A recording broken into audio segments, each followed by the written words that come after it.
I just got my essay back, and the professor left a lot of comments. Some of them felt really critical, and now I'm feeling kind of deflated. I've been there.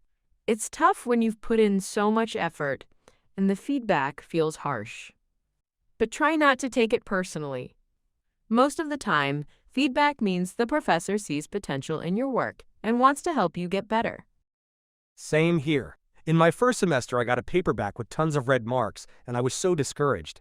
At first, I just ignored the comments I didn't understand, but then I started asking follow-up questions. Most professors are happy to explain what they meant or give more guidance if you show that you care. That's actually a good idea. I usually just look at the grade and then put the essay away. But I guess that's not really helping me improve. Exactly. What really matters is going through the feedback carefully and figuring out how to apply it to your next assignment. Even if this one didn't go perfectly, you can use what you've learned to make the next one better. One thing that's really helped me is keeping a separate document where I record common issues I've made, things like grammar mistakes, citation problems, or weak thesis statements. That way, before I start my next essay, I can review that list and try to avoid repeating the same errors. That's actually a smart strategy. I've never thought of doing something like that, but it sounds super useful. Another option is meeting with your professor during office hours or going to the campus writing center. Sometimes, just a 10 or 15-minute conversation can make a huge difference in understanding what they're looking for and how you can improve. And don't forget, writing is a skill. It's not something most people are just naturally good at. It takes time, feedback, and revision to get better. You're not alone in this. Yeah, I guess I've been expecting too much from myself right away. I'll try not to get discouraged and focus more on learning from the feedback instead of just the grade. That's a healthy mindset. Progress matters more than perfection. Totally. If you keep working at it and using the feedback you're given, your writing will improve over time. Just be patient with yourself.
I've been offered two internships, one at a big company and the other at a small startup. I can't decide which one to take. That's definitely a tough choice. Big companies usually offer more structure, established mentorship programs, and a recognized brand name, which can be great for your resume and future job opportunities. True, but startups can give you broader responsibilities and more hands-on experience. You might get the chance to work on a variety of tasks, which helps you learn quicker and adapt to different roles. Yeah, that's what's making it hard. The startup feels more flexible and fast-paced, but the big company definitely has the advantage when it comes to reputation and resources. Maybe it would help to think about your long-term goals. Do you want to specialize in one area or gain experience across multiple fields before deciding? Also consider the work culture. Startups often have smaller teams and a more casual atmosphere, which could mean more direct interaction with your supervisors, but it might also come with more pressure and less formal training. That's a good point. I feel like I'd grow more at the startup, but I worry it won't carry as much weight on my CV compared to a well-known company. It depends on how you frame it. If you take on real responsibilities at the startup, like leading a project or learning valuable skills, you can showcase those achievements. That might even stand out more than just having a famous company name. Exactly. Employers often care more about what you've actually done and learned than just where you worked. If you can demonstrate initiative and growth, it can be really impressive. Thanks, both of you. I think I'll go with the place where I feel I can grow the most and really contribute. That sounds like a smart decision. Choose the one that aligns with your goals and values. And whichever one you choose, make the most of it. Internships are what you make of them.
I've only been here for 2 weeks, and I already feel really homesick. Everything just feels so different from home.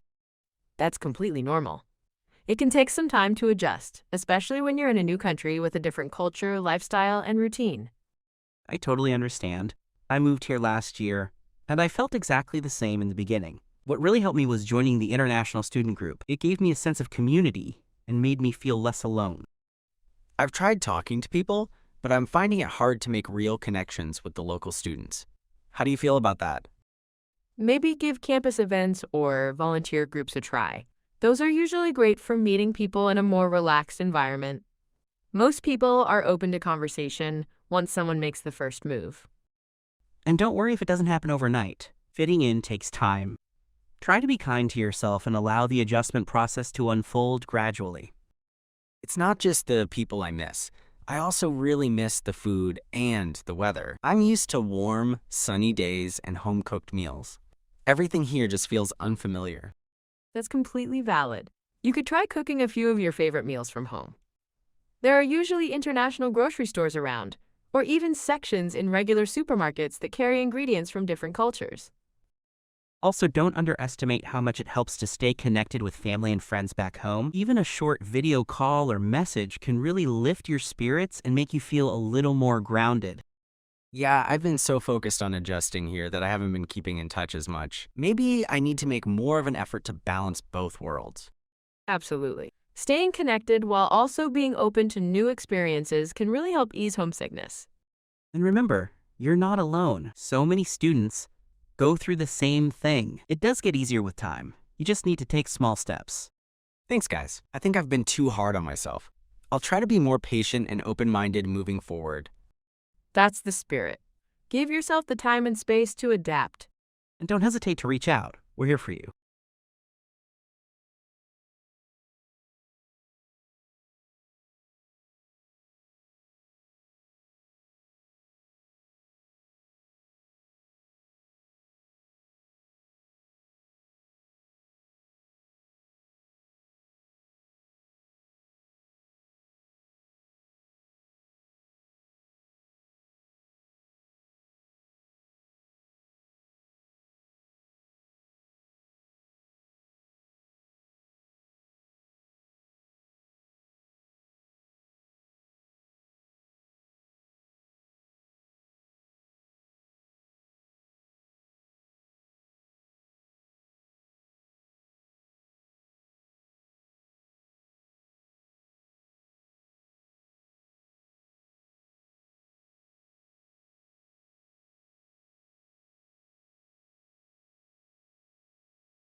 I saw the club fair on campus today, but I didn't sign up for anything.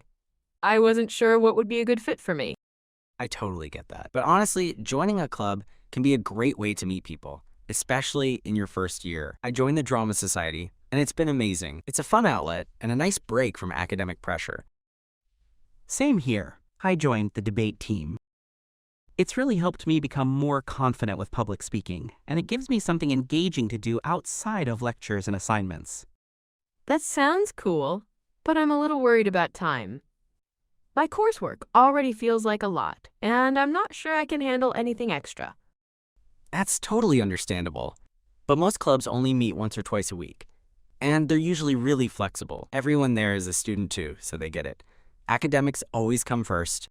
And it doesn't have to be something super time-consuming or intense. There are clubs for all kinds of interests. You could go for something fun and low pressure, like photography, chess, or dance. It's actually a great way to unwind.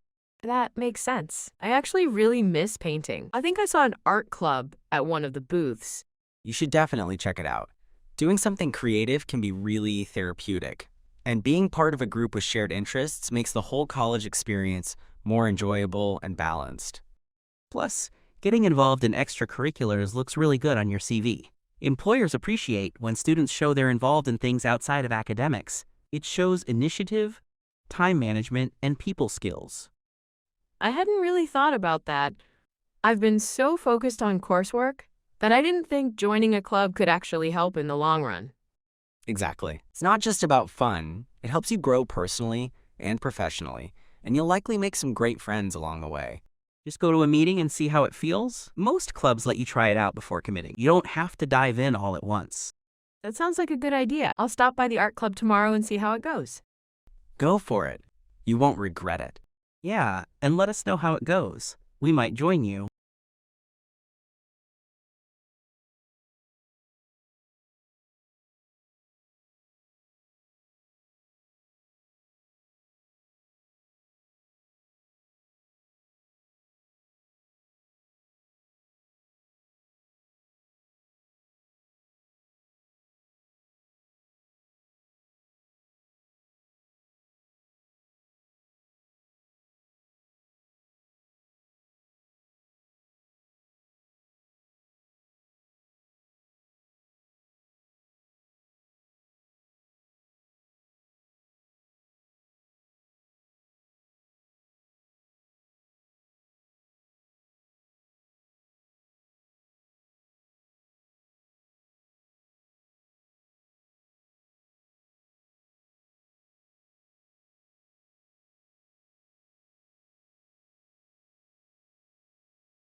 I am thinking of taking an online course this semester instead of an in-person one. I like the idea of having more flexibility, but I am not sure if it is the right fit for me. Do you think it is a good idea? It really depends on your learning style. Online courses are definitely more flexible, which is great if you have a packed schedule or don't live close to campus. But they do require a lot of self-motivation and discipline. You don't have a professor physically reminding you to keep up. Yeah, I took one last term and honestly loved the convenience. Being able to work at my own pace was a huge plus, but I won't lie, it was a lot harder to stay focused without the structure of regular classes and reminders from classmates or professors. That's what I'm worried about too. I get distracted easily, especially at home. I'm afraid I might start strong and then slowly lose track of everything. That's totally valid. I used to feel the same way. What helped me was setting up a quiet study area where I only do schoolwork. I also stuck to a regular schedule, just like I would for in-person classes, logging in at a certain time, taking notes, and doing tasks immediately instead of postponing them. And you really have to make an effort to stay engaged. In online courses, you don't have the same face-to-face interactions, so it's easy to feel disconnected. I made sure to participate in all the discussion forums and reach out to the instructor whenever I needed help. That makes sense. I hadn't really thought about how important it is to stay active in the class, even online. Definitely. Also, about the workload. Don't expect it to be lighter than in-person classes. In fact, online courses often have more frequent quizzes, written assignments, and weekly discussions instead of midterms or finals. They keep you consistently involved. And don't underestimate the deadlines. With so much flexibility, it's easy to procrastinate, but catching up later can be really overwhelming. Staying on top of the schedule is key. Sounds like it's all about staying organized and treating the course like a real commitment. I think I can manage that if I plan things out properly. Exactly. If you can stick to a routine and stay proactive, online learning can be a great option. You might even end up enjoying it more than you expect. Just give it an honest try and see how it works for you. Thanks, guys. I feel more confident now. I'll give it a shot and make sure to stay on track.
Thank you for watching this video, will help you a lot, and subscribe our channel Vital PTE Academy to see more education related videos of PTE Academy. I will meet you in next video.